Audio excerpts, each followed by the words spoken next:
नमस्कार मंडळी, मी दादा इदाते. मी इदम न मम या माझ्या नवीन यूट्यूबच्या माध्यमातून आपणाशी संवाद साधण्याचा याच्यापुढे प्रयत्न करणार आहे. आज लोकमान्य टिळक यांची पुण्यतिथी आणि शाहीर अण्णाभाऊ साठे यांची जयंती असा 1 ऑगस्ट हा उगवलेला आहे. ह्या 2 महापुरुषांचं जीवन आपल्या देशाला अंतर्बाह्य ढवळून काढणारं आहे. देशामध्ये पारतंत्र्य असताना शेकडो वर्षाचं पारतंत्र्य मोगल, मुस्लिम, फ्रेंच, डच, पोर्तुगीज या सगळ्यांनी केलेल्या आक्रमणामुळे आणि नंतर आलेलं इंग्रजांचं आक्रमण त्याने संपूर्ण देशाची एक मानसिक स्थितीच बदलून टाकलेली होती सर्वार्थाने. अशा कालखंडामध्ये आता इंग्रजांचं राज्य काही इथून जाणार नाही हे लक्षात घेऊन ते राज्य आहे आणि त्याच्या आधारावर आपल्याला जगायचं आहे आणि ह्या देशामध्ये पुढं कसं वागावं, कसं जगावं, कसं दिवस काढावेत हे सुद्धा ठरवावं लागेल. म्हणून मायबाप सरकार जे आहे त्याला अर्ज विनंत्या करून आपलं काही म्हणणं असेल तर मांडावं लागेल असा तो कालखंड होता. एक संपूर्ण देशामध्ये एक भयान शांतता होती, निद्रिस्त झालेला समाज होता. असे तो हिमाचल सगळ्या देशामध्ये एक अवकाळ प्राप्त झाली होती. या कालखंडामध्ये एक महापुरुष स्वामी विवेकानंद देशातनं उठून अमेरिकेच्या एका परिषदेमध्ये, जागतिक परिषदेमध्ये गेले आणि त्या परिषदेमध्ये केवळ 7 मिनटं त्यांना मिळाली असताना सुद्धा त्या 7 मिनटामध्ये सगळ्या प्रेक्षकांची मनं त्यांनी जिंकली, सगळ्या विद्वानांची मनं जिंकली आणि त्या कालखंडामध्ये त्यांनी हिंदू धर्म हा जगातला सर्वश्रेष्ठ धर्म आहे हे प्रस्थापित केलं. जो देश लोळागोळा होऊन पडलेला होता, ज्याच्यावर लोक राज्य करत होते, ज्यांची मानसिकता बिघडलेली होती, अशा कालखंडामध्ये हा सर्वश्रेष्ठ धर्म आहे असं सांगणारा एक महापुरुष गेला. पण ही 1893ची गोष्ट आहे. 1895मध्ये इंग्लंडच्या पार्लमेंटमध्ये डॉक्टर ॲनी बेझंट यांच्या पुढाकाराने आणि लोकमान्य टिळक यांच्या प्रेरणेने एक कॉन्स्टिट्यूशन बिल मांडलं गेलं. हे बहुतेक अनेक आपल्याला माहीत नसतं अनेक वेळा. ते कॉन्स्टिट्यूशन बिलचं नाव आहे कॉन्स्टिट्यूशन ऑफ इंडिया बिल 1895. हे जे बिल आहे ह्याच्यामध्ये 111 कलमं आहेत. ह्या 111 कलमामध्ये स्वातंत्र्याची मागणी आहे, मतदानाची मागणी आहे, राज्य रचनेची मागणी आहे आणि आपल्या देशाला स्वातंत्र्य मिळावं म्हणून आग्रहपूर्वक केलेली ही व्यवस्था होती. तर त्याचा परिणाम असा झाला की लोकमान्य टिळकांचं लक्ष, आत्ता जी परिस्थिती उत्पन्न झाली, इकडे बंगालची फाळणी झाली होती 1905मध्ये आणि ती झालेली फाळणी त्याच्या कालखंडामध्ये घडत असलेलं नाट्य, त्याच्या अगोदर बंकिमचंद्र यांची आलेली कादंबरी आणि त्याच्यामधून आलेलं वंदे मातरम, आनंदमठ ही कादंबरी आणि वंदे मातरम ह्या आपल्याला ते गीत माहिती आहे. असा कालखंड सुरू झाला आणि लोकमान्य टिळकांनी या कालखंडामध्ये बाल, पाल आणि लाल ह्या त्रयीने या कालखंडामध्ये संपूर्ण देशव्यापी स्वातंत्र्याचं एक आंदोलन जनतेपर्यंत पोहोचवण्याचा प्रयत्न केला. लोकमान्य टिळकांनी शिवजयंती आणि गणेशोत्सव हे 2 उत्सव सुरू केले आणि त्याला व्यापक रूप दिलं. संपूर्ण समाजाचे ते उत्सव केले. सगळा समाज एकत्र येऊ लागला आणि एका अर्थी आपल्या देशामध्ये पहिल्यांदा राष्ट्रीय स्तरावर सगळा समाज एकत्र करण्याचं श्रेय ज्याला आपण म्हणता येईल लोकमान्य टिळकांना आहे. आणि एका अर्थी समतेचा आणि समरसतेचा पहिला संदेश आपल्या देशामध्ये लोकमान्य टिळकांनी दिला आणि त्यामुळे आपला सगळा देश हा एक असा तयार झाला, सगळा देश संघर्षाला तयार झाला आणि त्याचा परिणाम व्हायला लागला. लोकमान्य टिळकांनी स्वराज्य हा माझा जन्मसिद्ध हक्क आहे आणि तो मी मिळवणारच ही भूमिका घेतली आणि त्यासाठी लोकांना कार्यक्रम दिला. तो सुद्धा एक चतुसूत्री त्यांनी दिली. त्याच्यामध्ये आपल्याला माहीत आहे की स्वराज्य, स्वदेशी, राष्ट्रीय शिक्षण आणि परदेशी मालावर बहिष्कार ही चतुसूत्री आज आपण पाहिली आणि आज ज्या कालखंडामध्ये आपण वावरतो आहोत ते जर पाहिलं तर ते आज नॅशनल पॉलिसी एज्युकेशन जे NEP आलेले आहे त्याचा मूलाधार या राष्ट्रीय शिक्षणामध्ये आपल्याला दिसतो. त्या राष्ट्रीय शिक्षणाच्या प्रक्रियेमध्ये आजही नाशिकमध्ये राष्ट्रीय शिक्षण मंडळाचं एक शिक्षण संस्था प्रचंड मोठ्या संख्येत चालते आणि त्याची प्रेरणा लोकमान्य टिळक होती. हे त्या कालखंडामध्ये त्यांच्या प्रत्येक गोष्टीचा बहिष्कार टाका तर प्रत्यक्ष कपड्यांची होळी केली परदेशी मालाच्या आणि स्वातंत्र्यवीर सावरकरांनी पुण्यामध्ये तो कार्यक्रम घडवला, तोही लोकमान्य टिळक यांच्या प्रेरणेने घडवला. असं आपल्या देशामध्ये सगळ्यांना प्रेरणा देणारं एक जीवन निर्माण झालं आणि याचा एक फार मोठा आपल्याला लोकमान्य टिळकांचा जो जीवनाचा सगळा आवाका आपण पाहतो तर अत्यंत विद्वान, हुशार, गणितज्ञ, उत्तम प्रकारचा वेदांग ज्योतिषाचा अभ्यास, त्याच्या आधारावर आर्क्टिक होमिन वेदाज अशा तऱ्हेचा ग्रंथ त्यांनी लिहिला. वेदांचं मूळ, आर्यांचं मूळ वस्तीस्थानाची एक संकल्पना मांडली. अनेकांत त्याच्याशी मतभेद आहेत पण तुझी पहिली संकल्पना त्यांनी वेदांग ज्योतिष त्याच्या आधारावर, ज्योतिषशास्त्राच्या आधारावर मांडली. शंभा दीक्षित मुरुडच्या दापोलीमधल्या त्यांच्याकडनं अभ्यास करून त्यांच्या सहकार्याने त्याने हा अभ्यास केला. ते उत्तम गणितज्ञ होते, मी आपल्याला सांगितलं. उत्तम लॉयर होते.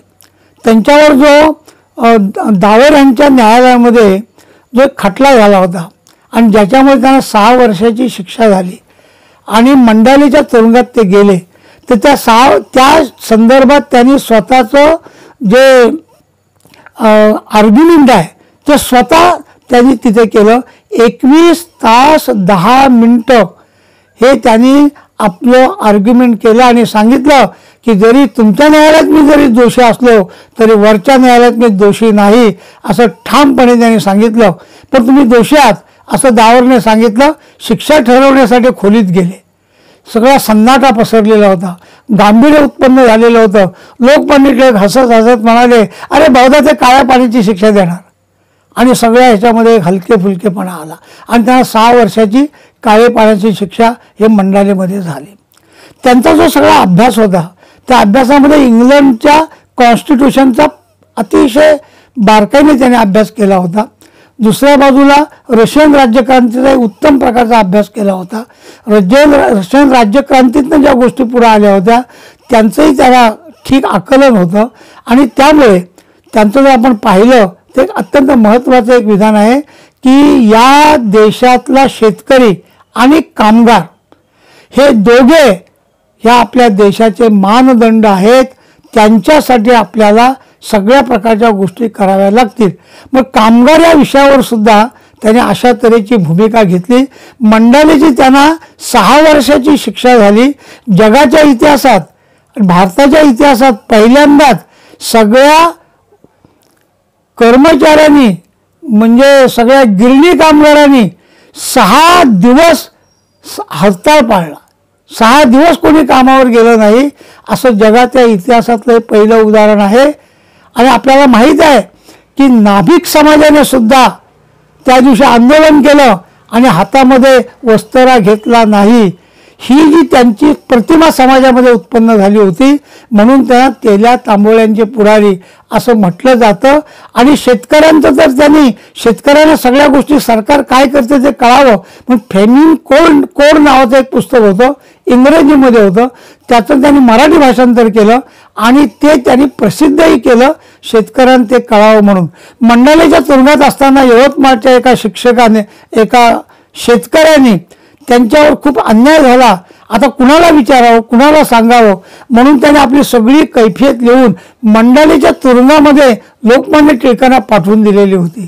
आणि लोकमान्य टिळकांनी ते सगळं वाचल्यानंतर ते आपल्या भाच्याला ते त्याने पाठवून दिलं होतं की हे सगळं पाय ह्याच्यामध्ये केस त्यांच्या विरुद्ध जाईल असं दिसतंय, परंतु त्यांना आपण आधार दिला पाहिजे असं सांगणारे लोकमान्य टिळक अशा तेल्या तांबोळ्यांचे पुढारी आणि एका बाजूला प्रकांड विद्वान आणि ज्यांना भारतीय असंतोषाचे जनक father of the Indian unrest हे न्यायमूर्ती चिरोल यांनी दिलेले एका अर्थी दूषण पण आपल्या दिशेने ते भूषण, अशा तऱ्हेचे लोकमान्य टिळक ज्याने आपल्या देशातल्या सामान्य माणसाला आधार दिला, वैचारिक जगतामध्ये गीतारहस्य लिहिलं आणि कर्मप्रधान अशा तऱ्हेचं जीवन जगण्याचा संदेश दिला. त्यांचं स्वतःचं जीवन हे भगवद्गीतेप्रमाणे कर्मप्रधान आणि भक्तिप्रधान असं स्वतःचं जीवन होतं. असे लोकमान्य टिळक यांची आज पुण्यतिथी आहे. खूप गोष्टी आहेत त्यांच्याबद्दल महात्मा गांधींनी अत्यंत गौरवोद्गार काढलेले आहेत. त्यांच्यासारखा नेता आपल्या जगामध्ये झालेला नाही.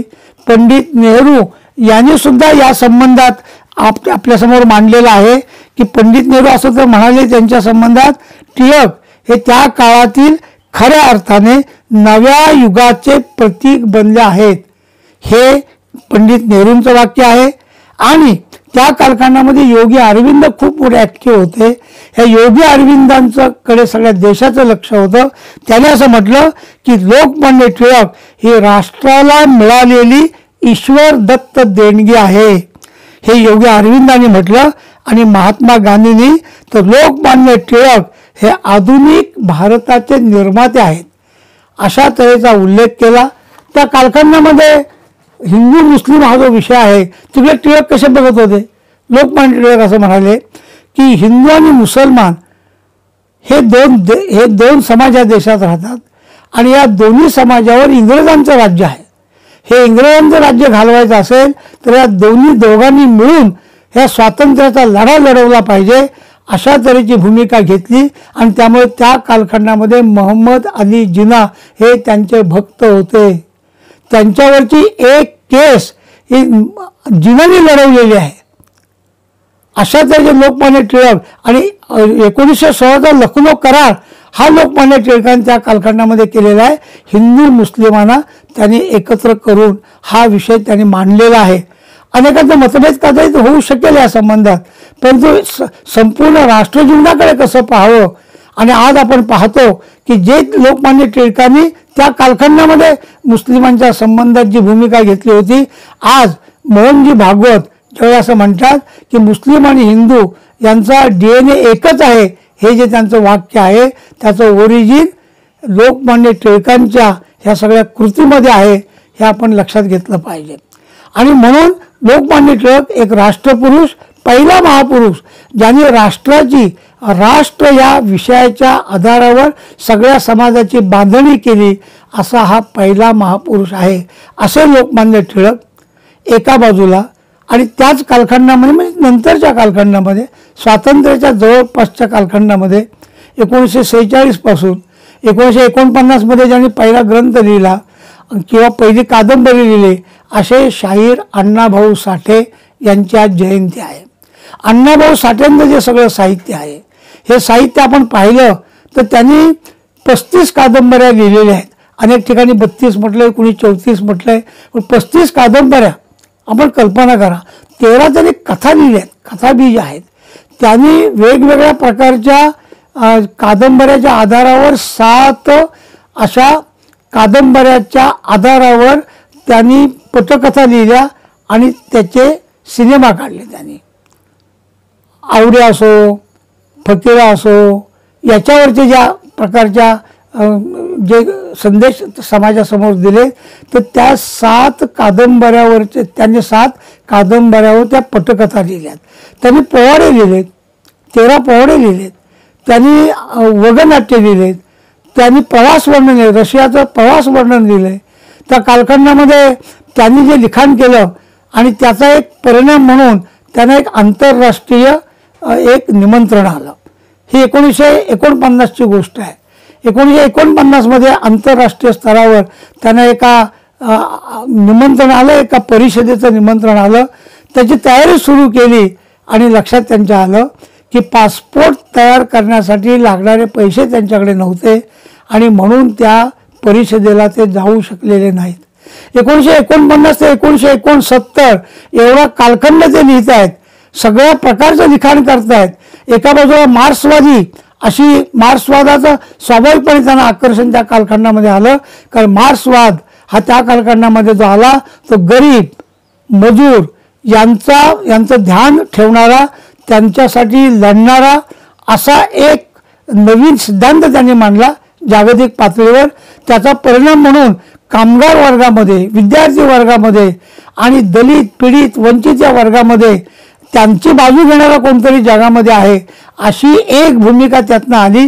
त्यामुळे त्या काळामधला असा विचार पुढे नेणारी तरुण मंडळी होती महाराष्ट्रामध्ये. आपल्या श्रीय डांगे होते, त्या डांग्यांच्या ते कामगार लीडर होते खूप मोठे, त्यांच्या संपर्कात ते आले.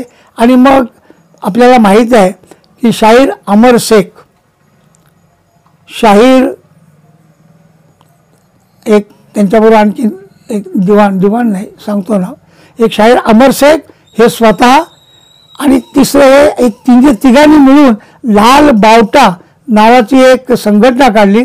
त्याच्या आधारावर सगळ्या कामगार वर्गाचं हे त्यांनी प्रत्यक्ष व्यवहारामध्ये जाऊन प्रबोधन केलं. आणि हे प्रबोधन करत असताना एक विशेष आपल्याला लक्षात येईल, ते मार्क्सवादी होते पण जे मार्क्सच्या विरोधात होते अशा बाबासाहेब आंबेडकरांना त्यांनी आपल्या साहित्याची प्रेरणा मानलेलं आहे. बाबासाहेब आंबेडकर तर म्हणत होते की मार्क्सवाद हा जंगल बनवा आहे, पण तुम्ही मगाशी म्हटलं की एका अर्थी भारतीय संस्कृतीची जी एक विचारधारा आहे त्याच्यामध्ये कामगार या वर्गाचं चिंतन करणारे हे जे मार्क्स आहेत ते आपल्या दृष्टीने खरं म्हणजे या विषयातले एक ऋषी आहेत. त्यामुळे त्या विषयाकडे ह्यांचं लक्ष वेधलं आणि हे जे जीवन जगत होते ते जीवनच भयंकर होते. मुंबईवरचं त्यांचं एक गाणं आहे, ते जर आपण ऐकलं तर त्यांनी जी दुर्दशा लिहिलेली आहे, झोपडपट्टीतल्या माणसाची दुर्दशा लिहिलेली आहे. ते एका बाजूला मुंबई ही रावणाची लंका म्हणून शाहीर पठ्ठेराव यांनी म्हटलं, पण दुसऱ्या बाजूला ह्या गोर गरिबांना किड्यासारखं जीवन जगायला लावणारी, शोषण करणारी आणि कसलंही जीवनामधलं स्वारस्य ज्यांच्यात राहिलेलं नाही असं जीवन जे ज्या मुंबईत जगतायत असं वर्णन त्यांच्या मुंबईचं केलेलं आहे. पण हे करत असताना त्यांचं एक वैशिष्ट्य आपल्याला असं लक्षात येतं की त्यांनी जे या भूमीशी निगडीत जी गोष्ट आहे ती स्वीकारली, ती बाबासाहेबांनी दिली. बाबासाहेबांनी जमिनीवरचं वास्तव हे लोकांसमोर ठेवलं आणि एक दलित आंदोलन सुरू केलं. त्या आंदोलनाला एका अर्थी त्यांनी सॅल्यूट केला आणि त्यांना आपल्या लिखाणाची प्रेरणा मानलं. इतकंच नव्हे तर बहुधा त्यातली वैजयंता ही जी आहे किंवा फकीरा अशी एक जी त्यांची कादंबरी आहे ती बाबासाहेबांना त्यांनी अर्पण केलेली आहे. बाबासाहेबांचं हे ऋण त्यांनी मान्य केलं आणि ते करत असताना मार्क्सवादाचे जे दोन सिद्धांत आपल्या देशामध्ये आले, एक म्हणजे धर्म ही अफूची गोळी आहे आणि त्यामुळे धर्म सोडून दिला पाहिजे, नष्ट केला पाहिजे, आणि दुसरी डिसकंटिन्युटी ऑफ द कल्चर, संस्कृतीशी नातं तोडून टाकलं पाहिजे, कारण संस्कृती तोडल्याशिवाय आपल्याला नवीन जीवन मिळणार नाही. ह्या दोन गोष्टी कम्युनिझमच्या आज सुद्धा संघर्षाचं कारण आहे. आणि आपण पाहतो ह्या दोन्ही गोष्टीमध्ये धर्म ह्याच्यातल्या दून जे आहे, जे चुकीचं आहे त्याच्यावर आघात केलेला आहे आपल्या शाहीर अण्णाभाऊ साठेंनी. पण जो धर्म आहे, जी वस्तुस्थिती आहे, ह्या देशाचा धर्म हा आपण लक्षात घेतला पाहिजे. ह्या देशामधल्या जाती व्यवस्थेचं आकलन मार्क्सवादाला झालं नाही, त्यामुळे जाती संबंधात त्यांनी काही लिहिलेलं नाही. परंतु ही जातीतली वास्तवता आहे हे लक्षात घेऊन अण्णाभाऊंनी त्या जातीत जगणारी माणसं त्यांचं जीवन त्यांनी हे सगळ्यांच्या समोर आणलेलं आहे. आणि त्यामुळे अण्णाभाऊ साठ्यांनी जी मांडणी केली त्या मांडणीमध्ये आपण लक्षात घेतो की अण्णाभाऊ हे असं जीवन जगले की ज्यांना मी सांगितलं की पासपोर्ट करायला पैसे नाहीत म्हणून परदेशात गेले नाहीत, ते अण्णाभाऊ 69 पर्यंत अशा स्थितीला आले. त्यांनी जी वाङ्मय लिहिलं, जवळजवळ 35 कादंबऱ्या, मागाशी मी उल्लेख केला, एवढ्या कादंबऱ्या लिहिल्या. जगातल्या यातल्या अनेक कादंबऱ्या जगामधल्या 27 भाषामध्ये प्रकाशित झालेल्या आहेत. भाषांतरित झालेल्या आहेत. आपल्या देशातल्या 14 भाषामध्ये त्या भाषांतरित झालेल्या आहेत. आपल्या देशामध्ये समीक्षकांनी मात्र त्यांच्याकडे पाठ केलेली आहे. समीक्षांनी त्याची दखल घेतलेली नाही. अत्यंत दुःखाची गोष्ट आहे आणि तो दोषच आहे इथल्या समीक्षकांचा की त्यांनी जे लिहिलंय ते जे जळजळीत वास्तव आहे आणि ते जळजळीत जगणं आहे आणि ते जगणं लिहिताना सुद्धा जगण्यासाठी धडपडणाऱ्या माणसाची शौर्यकथा त्यांनी मांडली. त्यांनी सांगितलं की मी माझ्या कलेचा वापर माणसाचा चेहरा विद्रूप करण्यासाठी कधीही करणार नाही, ही माझी प्रतिज्ञा आहे. आणि माणूस जो आहे हा पाया कसला आहे? साहित्याचा आरंभ, मध्य आणि अंत्य याचा पाया म्हणजे माणूस आहे.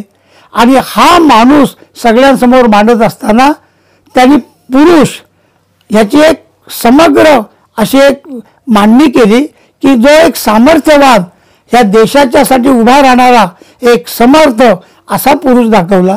जी स्त्री दाखवली त्यांच्या सगळ्या कादंबऱ्यामधून ती स्त्री भारतीय संस्कृतीचं असणारं प्रतीक आणि भारतीय संस्कृतीमधली स्त्री दाक्षिण्य जे आहे, स्त्रीचं जे सौंदर्य आहे, हे सौंदर्य तिच्या दिसण्यात, वागण्यात, कपडे घालण्यात नाही, ती स्त्री असण्यात आहे.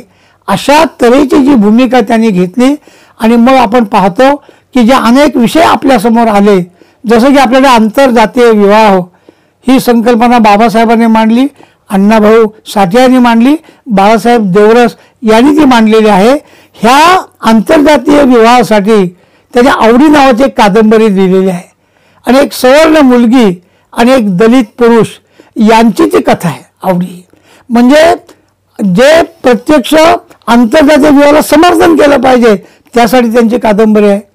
त्यांनी जे वैजयंत नावाची एक कादंबरी लिहिली, त्यांना लिहिलेली जी प्रस्तावना आहे त्याने त्या कादंबरीला, ही प्रस्तावना ही आपण विचार करण्यासारखी ती प्रस्तावना आहे. त्यांनी त्या प्रस्तावनेमध्ये असं म्हटलं आहे, पहा झालं की बाबासाहेबांचा विचार करायचा, अण्णाभाऊंचा विचार करायचा, लोकमान्य टिळकांचा विचार करायचा, त्या काळातल्या सगळ्या राष्ट्रपुरुषांचा विचार करायचा.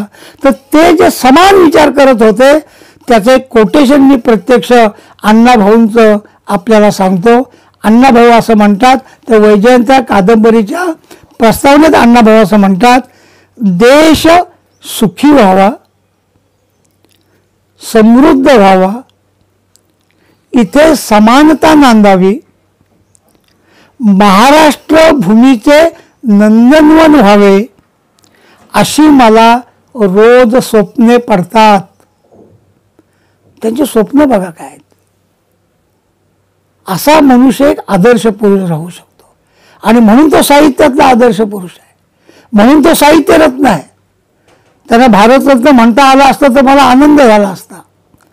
परंतु त्यांचं जे सगळं जीवन आहे अशा तऱ्हेचं आहे.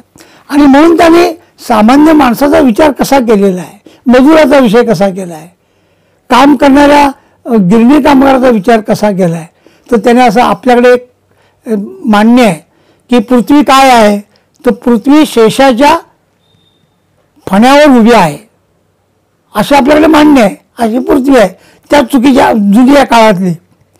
तर यांनी काय म्हटलं, पृथ्वी ही शेषाच्या मस्तकावर तरलेली नसून ती दलित श्रमिकांच्या तळ हातावर तरलेली आहे.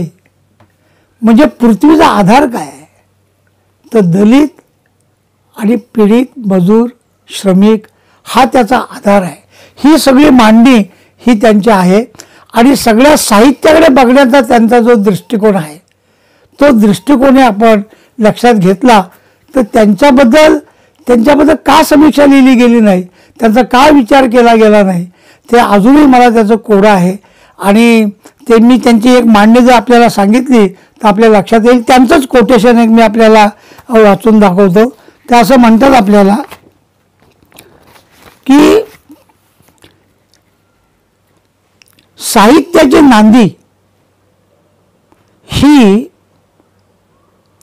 आमच्या जीवन संघर्षानेच झडलेले आहे. जेव्हा दलितांची सावली असह्य होती तेव्हा महानुभाव पंथीय साहित्यिकाने सर्वांना ज्ञान मिळावं आणि ज्ञान हे मोक्षाचं साधन आहे, मोक्ष आहे असं म्हणून ज्यांनी बंड केले ते महानुभाव पंथीय साहित्यिक आमचे साहित्यिक आहेत. माणसाला माणूस म्हणून जगता आले पाहिजे असा दावा मांडून ज्यांनी दलितांच्या भाषेत महाराष्ट्राला सुंदर ज्ञानेश्वरी दिली ते आमचे साहित्यिक आहेत. जो दलिताला ज्या एकनाथ महाराजांनी चुकलेले महाराजचे पोर कडेवर घेऊन जे चालायला लागले ते एकनाथ महाराज आमचे साहित्यिक आहेत. म्हणजे साहित्याची जी सगळी एकूण गोष्ट मांडतात आणि ते मांडत असताना त्याच्या पूर्वार्धात ते काय म्हणतात, आम्हाला गंगेसारखे निर्मळ साहित्य हवे. आता गंगेसारखे निर्मळ साहित्य हवे आणि संस्कृतीची नातं तोडा, हे कसं जोडणार तुम्ही मार्क्सवादाने? ते आम्हाला गंगेसारखे निर्मळ साहित्य हवे, आम्हाला मांगल्य हवे, आम्हाला मराठी साहित्याच्या थोर परंपरेचा अभिमान आहे. आणि कारण मी आता जी वरची उदाहरणं सांगितली ते उदाहरणं देऊन ते मांडतात आणि म्हणून आमचं साहित्याबद्दल आम्हाला खूप मोठी अशा तऱ्हेची एक मोठा अभिमान वाटतो. आता अण्णाभाऊ साठेंनी मांडलेलं हे सगळं जे आहे त्यावेळी दखल घेतली नाही, परंतु रशियामध्ये त्यांना बोलावलं, तर रशियाचा त्यांनी प्रवास केला. आता कल्पना करा की ज्याला पासपोर्ट काढायला तिकीट नव्हतं म्हणून जो परदेशात गेला नव्हता तो सन्मानाने ताठ मानेने एका जागतिक परिषदेमध्ये मुंबईवरनं विमानाने मॉस्कोला गेला आणि रशियाचा प्रवास ही त्यांनी कादंबरी एक चांगलं पुस्तकही लिहिलं. पुरी 90 पुस्तकं त्यांनी लिहिलेली आहेत सगळ्या प्रकारची एकत्र केली तर. एवढं मोठं साहित्य लिहिणारा एक महापुरुष, एक साहित्यिक जो आपल्या देशाच्या सांस्कृतिक संदर्भाला आत्ताच्या परिभाषेमध्ये सुद्धा योग्य प्रकारचं एक दिशा दिग्दर्शन करतो आणि साहित्य हे समाज उभा करण्याचं एक साधन आहे, राष्ट्र उभा करण्याचं एक साधन आहे, अशा तऱ्हेची मांडणी करतो. एका बाजूला राष्ट्रीय अभिमानासाठी लोकमान्य टिळक धडपड करतात, सगळं राष्ट्र उभं करतात. दुसऱ्या बाजूला जो वंचित आहे, जो अस्पृश्य आहे, जो बहिष्कृत आहे, परंतु जो या देशाचा अविभाज्य भाग आहे नव्हे, ह्या देशातल्या सांस्कृतिक संदर्भातला मूळ पाया आहे असा दलित समाज, त्याच्या ते सगळं वाङ्मय मांडणारा. आणि त्याच्यामध्ये तेवढं एकच नाही, आज ते भटकळीमुक्त एक विषय येतो, माकडीला माळ म्हणून त्यांचं एक पुस्तक आहे, एक कादंबरी आहे, वाचा ते जाऊन. आज मी स्वतः त्याच्यावर भटकळीमुक्तावर मांडत असतो. ह्या भटकळीमुक्त या कामासाठीच मला पद्मश्री पुरस्कार मिळालेला आहे. पण ते मांडलं कोणी पाहिलं आपल्या देशामध्ये? पारतंत्र्याच्या कालखंडामध्ये. आणि पारतंत्र्याच्या कालखंडात ज्यांनी मांडलं तो पहिला मनुष्य आहे अण्णाभाऊ साठे. आणि म्हणून आजचे जेवढे संदर्भ दलित, पीडित, वंचित, शोषित, भटकळीमुक्त, अस्पृश्य अशा सगळी जेवढी मंडळी आहेत त्यांचं जे पाथेय आहे ते ज्यांनी राष्ट्रीय कर्तव्याशी जोडलं, सांस्कृतिक संदर्भाशी जोडलं आणि हा देश हा अगदी लोकमान्य टिळकापासून अण्णाभाऊ साठ्यांपर्यंत सगळ्यांचा आहे हे ज्यांनी प्रत्यक्ष व्यवहारात सिद्ध केलं, अशा दोन महापुरुषांची आठवण एक पुण्यतिथी निमित्ताने आणि एक जयंती निमित्ताने आपल्यासमोर आली. म्हणून काही संदर्भ आज आपण त्याचा विचार करावा, गंभीरपणे विचार करावा, अभ्यास करावा, त्यांचं योग्य स्थान आपल्या आणि देशाच्या मनामध्ये उत्पन्न करावं असं मला वाटतं. धन्यवाद.